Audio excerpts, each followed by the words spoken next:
था। अब अभिमानियों का तो ऐसा होता है कि इनका अभिमान चूर्ण करने में ज्यादा समय नहीं लगता। एक बार की बात थी, एक राजा थे, उन्होंने बड़ा अभिमान था, उनकी पालकी जा रही पूरे राज्य में। तो देखा कि एक व्यक्ति ऐसी सामने आ गया पालकी के, अब बेचारे का क्या दोष, गिरते पड़ते आ गया होगा। तो अगले दिन राज्यसभा में बुला लिया। राज्यसभा में बुलाया तो बोला कि तुमने हमारा अपमान करा। वो कहे प्रभु हमने कौन सा अपमान करा? तो बोले तुम हमारी जो सवारी जा रही उसके बीच में आ गए। फिर उसके बाद उसे 6 मास तक का दंड दे दिया कि तुम कारागार में जाओ, मेहनत करो। अब वो बेचारा व्यक्ति सोचे कि मेरा कोई दोष भी नहीं, किसी ने धक्का दिया, मैं आ गया, मेरी क्या गलती है। ऐसे विचार करने लगा, सोचने लगा इस राजा को सबक तो मैं जरूर सिखाऊंगा। तब वो निकला बाहर। अब जब कारागार से बाहर निकला तब दाढ़ी वाड़ी भी बढ़ चुकी महाराज। तब उसने खरीदा एक बक्सा और बक्सा लेके पहुंच गया राजा के दरबार में। राजा के दरबार में आया। अब राजा ने पूछा कि ये कौन है? तो उसने बताया मैं इंद्रदेव द्वारा भेजा गया दूत हूँ। इंद्रदेव ने मुझे भेजा है। इस सृष्टि में जितने राजा हैं सबका आकलन हुआ, सबकी स्कोरिंग हुई, उसमें आपका टॉप पे नाम है, आपका सबसे ऊपर स्थान है, इसीलिए आपके लिए विशेष कुर्ता भेजा है। इस वस्त्र को आप धारण करेंगे तो बड़ा आनंदित होगा। साथ में ये कह दिया ये दिव्य वस्त्र ऐसा वस्त्र नहीं है, कोई यदि एक पिता का पुत्र है तो उसे ही दिखेगा, वरना सबको नहीं दिखेगा। अब तो महाराज उन्होंने कुछ नहीं करा, ऐसे ही 2 हाथ खड़े कर दिए।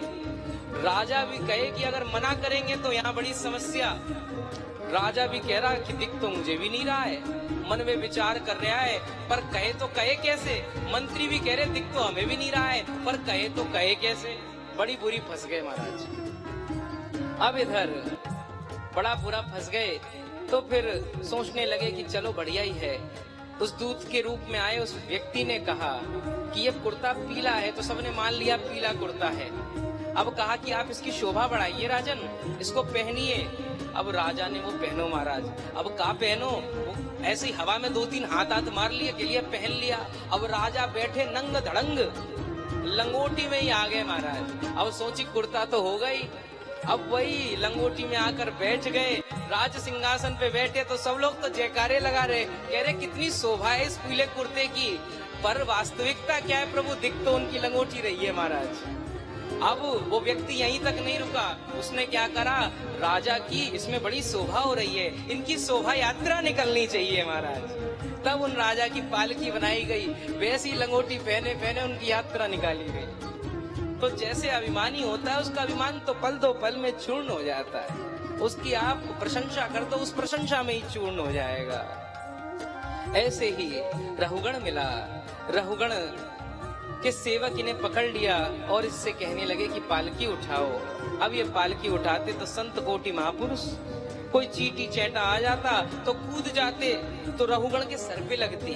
अब बड़ी जोर से लगती, रहुगण चिल्लाता कि कैसा दुर्बल है, दीन है, हीन है, कैसा बेचारा सा, इसको कहां से पकड़ के ले आए। अब रहुगण ऐसे ही पकड़ पकड़ के ले आता था, किसी को तनख्वाह नहीं देता, किसी को वेतन नहीं देता, ऐसे ही पकड़ के ले आए। ऐसे ही आज भरत जी का नंबर लग गया। अब भरत जी तो बार बार आए, बार बार उछल जाए। ऐसे ही फिर एक चींटी आई, फिर उछल गए। अब तो रहा नहीं गया, पालकी से कूदा और चिल्लाने लग गया उनपे। अब फिर भरत जी पे रहा नहीं गया, तो भरत जी ने भी कहा कि तुम बड़े मूढ़ हो राजा, तुम मुझे सुना रहे हो कि मेरा शरीर ऐसा, मेरा शरीर वैसा, मैं मोटा, मैं पतला, मैं दुबला, मैं भारी, मैं हल्का, ये सब शरीर के धर्म है, परंतु आत्मा तो इनसे परे है। अब जहाँ आत्म चर्चा सुनी तो ये रहुगण भी समझ गया, उनके चरणों में लेट गया, कहने लगा प्रभु क्षमा कर दीजिए, लगता है आप कोई बड़े ज्ञानी हैं।